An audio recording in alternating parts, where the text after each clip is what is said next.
J'ai été crucifié avec Christ. Et si je vis, ce n'est plus moi qui vis, c'est Christ qui vit en moi. Si je vis maintenant dans la chair, je vis dans la foi au Fils de Dieu qui m'a aimé et qui s'est livré lui-même pour moi.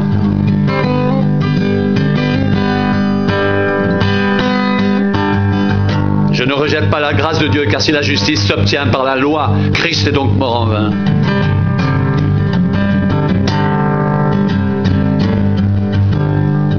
Aux Galates dépourvus de sens, qui vous a fasciné, vous, aux yeux de qui Jésus-Christ a été peint comme crucifié?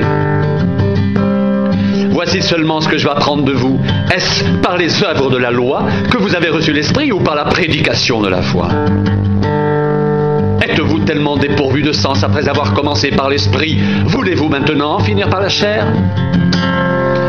Avez-vous tant souffert en vain, si toutefois c'est en vain? Celui qui vous accorde l'Esprit et qui opère des miracles parmi vous, le fait-il donc par les œuvres de la loi ou par la prédication de la foi?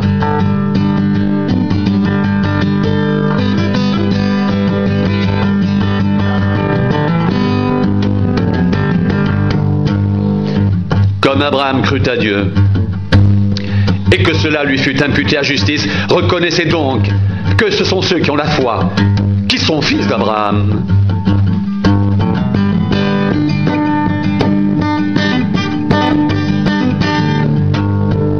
Aussi l'Écriture, prévoyant que Dieu justifierait les païens par la foi, a d'avance annoncé cette bonne nouvelle à Abraham. Toutes les nations seront bénies en toi.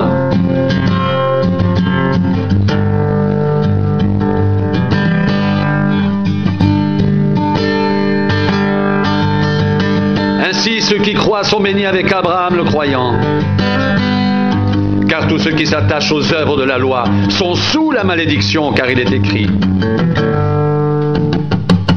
maudit est quiconque n'observe pas tout ce qui est écrit dans le livre de la loi et ne le met pas en pratique. Et que nul ne soit justifié devant Dieu par la loi, cela est évident puisqu'il est dit: le juste vivra par la foi.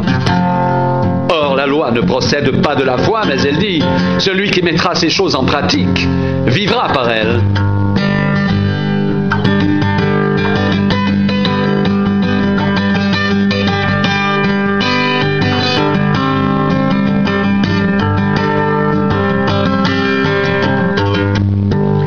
Christ nous a rachetés de la malédiction de la loi, étant devenu malédiction pour nous.